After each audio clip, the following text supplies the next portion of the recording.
È entrato oggi in produzione il nuovo dissalatore di Porto Empedocle, il primo dei 3 impianti strategici realizzati dalla regione siciliana per contrastare l'emergenza idrica in Sicilia. Da poco sono stati immessi in rete 50 litri al secondo di acqua dissalata convogliati nel nodo di Villaseta a servizio della città di Agrigento.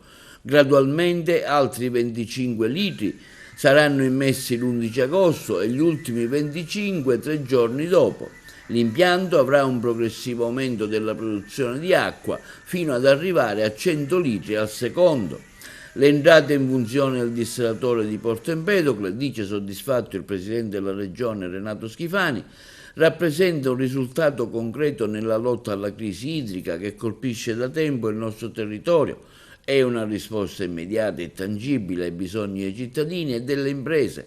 Il mio governo continua con determinazione su questa strada per garantire alla Sicilia un futuro più sicuro e sostenibile sul piano delle risorse idriche.